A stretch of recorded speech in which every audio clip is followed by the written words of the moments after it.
میرے بات کو غور سے سنے اور ایمان کی قوت سے اس بات کو سن کر اس پر غور اور فکر کرے کہ ہم مشن نور کے کیوں مخالفت کرتے ہیں.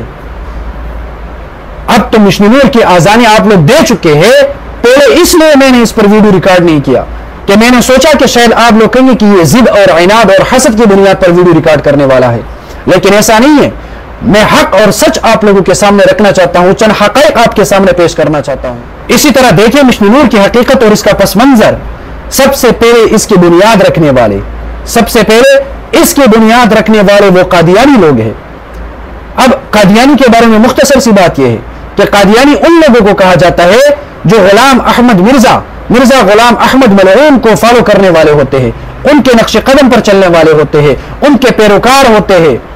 اور مرزا غلام احمد قادیانی جو تھے اپنے بارے میں کہا، لوگوں کے سامنے یہ دعویٰ پیش کیا اپنے بارے میں کہ میں نعوذ باللہ حضرت عیسیٰ علیہ السلام ہوں.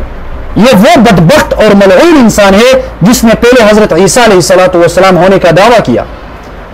اس کے بعد لوگوں نے اس دعوے کو تسلیم نہیں کیا. اس کے بعد مسلمانوں نے ان کی مخالفت کی. تب اس ملعون نے دعویٰ کیا کہ میں امام مہدی علیہ السلام ہوں. ایسا ایک بندہ جو کبھی عیسیٰ علیہ السلام ہونے کا دعویٰ کرتا ہے، کبھی وہ خود کو امام مہدی کے نام سے لوگوں کے سامنے پیش کرتا ہے، لیکن اس کے بعد اتنی جرت کی کہ اس بدبخت ملعون نے یہ دعویٰ کیا کہ میں اللہ کی طرف سے بھیجا گیا ایک نبی اور پیغمبر ہوں. تو یہاں پر یہ انسان اللہ کی کتاب پر رد کرتا ہے، یہ مرزا ملعون، اور محمد الرسول اللہ کی احادیث پر رد کرتا ہے.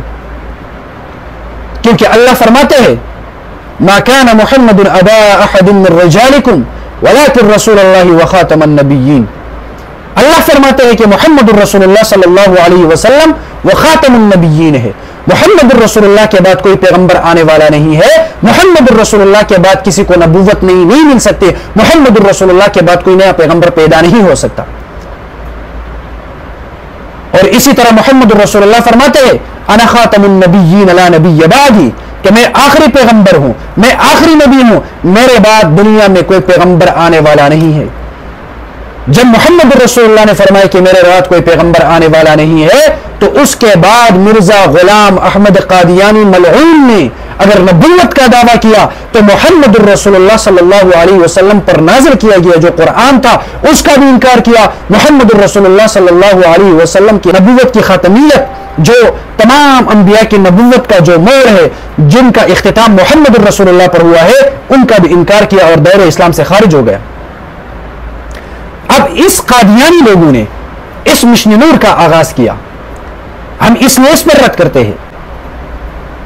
تو اب اس مشن پر عمل کرنا گویا کہ غلام احمد قادیانی ملعون اور ان کے پیروکاروں کے ہم آواز، ہم درد، ہم بازو بن کر میدان میں ان کی تائید کرنا ہے. تو خدا را مسلمانوں، آپ کس حد تک محمد الرسول اللہ کی دشمنی میں چلے جا سکتے ہو؟ آپ علماء کی مخالفت میں محمد الرسول اللہ کو نظر انداز کرو گے؟ آپ اللہ کی کتاب کو نظر انداز کرو گے؟ اللہ تو فرماتے ہیں اطیعوا اللہ و اطیعوا الرسول، اللہ اور اللہ کے رسول کی اطاعت کرو، اور آپ قادیانی کی اطاعت کرنے لگے، آپ قادیانی کے طریقے پر چلتے رہے.